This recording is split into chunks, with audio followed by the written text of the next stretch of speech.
Golden rules, Shruti Pandit. Good morning to one and all. Good morning. Well, before starting with my speech, I want to ask the new members that how many of you, when you thought of joining Mumbai Toastmasters, got instant reply to your queries from our ExCom team or got instant resolution for your queries? That's good. And do you think it was a factor that brought you to our club?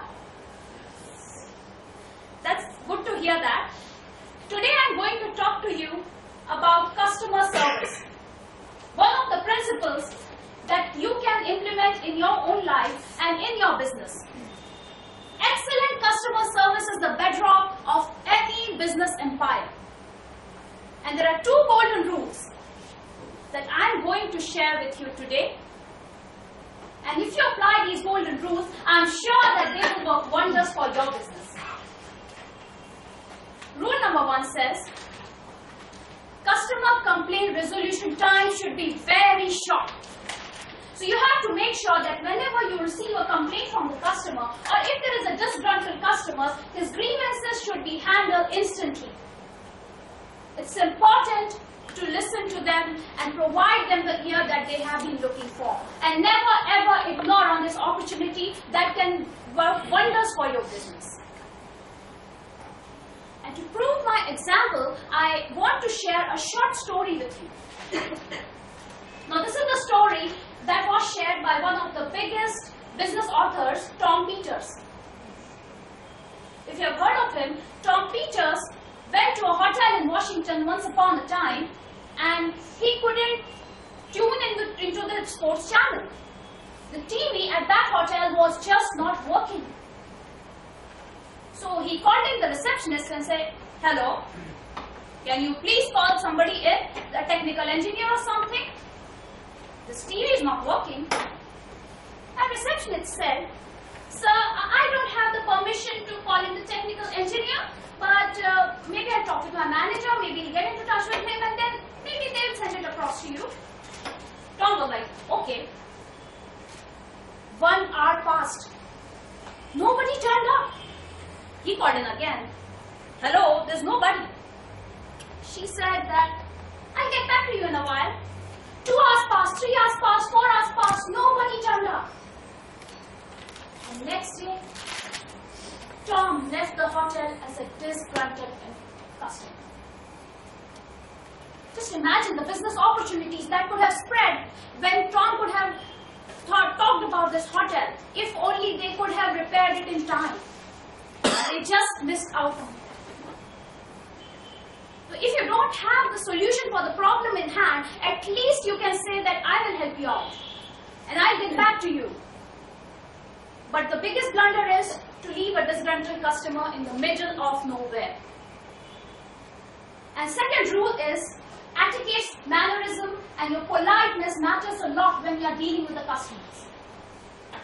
Now there was a research done by Acumen Industries in Canada, and they said that 43% of the customers, they leave the customer loyalty because they couldn't meet a polite staff employee.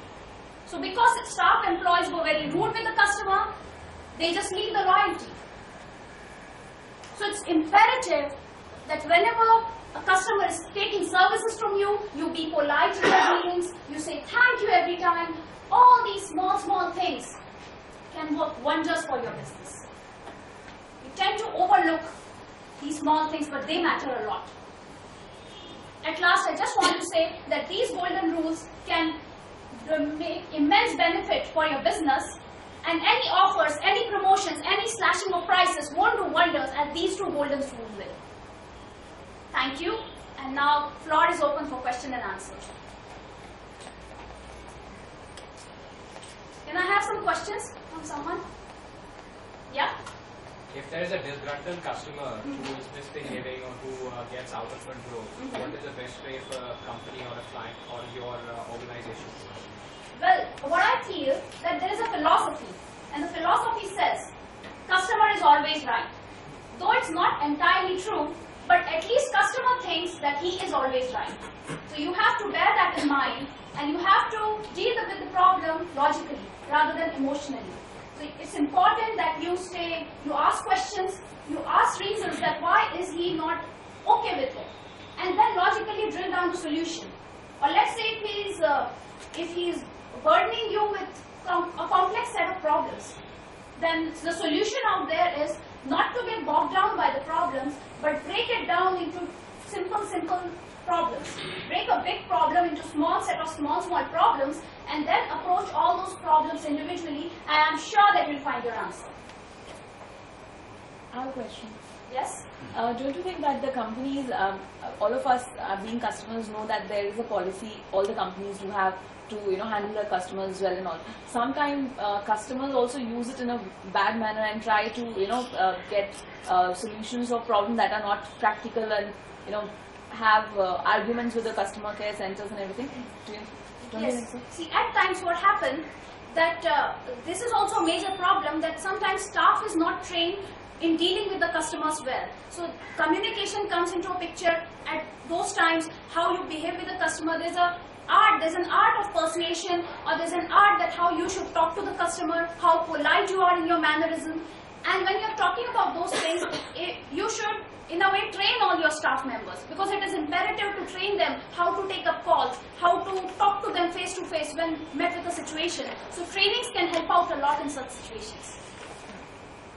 Yes? In India, there are many government departments, so there is no culture of service or customer orientation. How do you change that? As I said, trainings can prove beneficial to you in such scenarios. Training the staff, introducing them to the new ideas. It's also important that when you are running an organization, you list down your ideas, that the changes that you are going to bring about in your organization.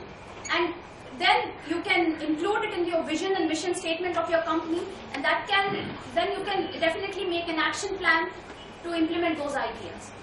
So Shruti, one more thing, you listed down the golden rules, right?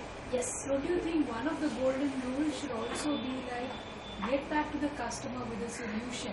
Very true. Because you said, when you don't have a solution, tell the customer, I'll get back to you with a solution. Yes. And that's exactly what happened in your storyline. Yes. Each hour Tom called up, the lady said, I'll come back to you with a solution, but that never happened. So that should have been, again, part of the golden rule. Yes. And yes, definitely come back to the customer with a solution. I totally agree with you, Geeta. Nothing annoys the customer more than fake promises. Exactly. But in this situation, in the story, what she could have done, maybe she could have escaped one level of permission or approval that was required from the manager, and she could have just gone to the technical engineer, could have sent it back to Tom Peters. So sometimes you have to bend the rules just to please the customer. So I totally agree with you. Yes? What is your view on the customers that get upset even by the changing weather? Changing weather can upset them. Changing weather, like what scenario are you talking about? Example, like anything can upset them. Unruly So customers. there is this old saying that goes, the customers can get upset even by the changing weather. So what's your view on that? Well, I know that there are some customers that are difficult to handle, but the best way that we can deal with them, or the best that a business can do, is to talk to the customer, take feedbacks, take surveys, take questionnaires on regular basis, and then maybe do a trend analysis of what is that one factor, that one recurrent factor that is coming up over and over again that is causing customer issue. Yeah? How to tell a prospective customer that is at too lower level where I can service him. The company can service him, especially when he is being very arrogant and everything. Again, I said the biggest mistake that a person makes in business is to get personal. Never get personal, never get emotional, but look at the problem rationally. Or try to get into the customer's shoes, that if he's saying so, why is he saying so? Due to paucity of time, I can just take one more question. Yes, Rajshekhar? What do you do if customer thinks that he is being cheated because he did not read that star that conditions are? Again, the best way is to talk about it and to talk it out in a polite manner and to try to get into his shoes. I will reiterate again that customer always thinks that he is right, and you have to keep this in mind while dealing with the customer. And you have to approach the problem rationally rather than getting into the emotional flow. Thank you guys for our question.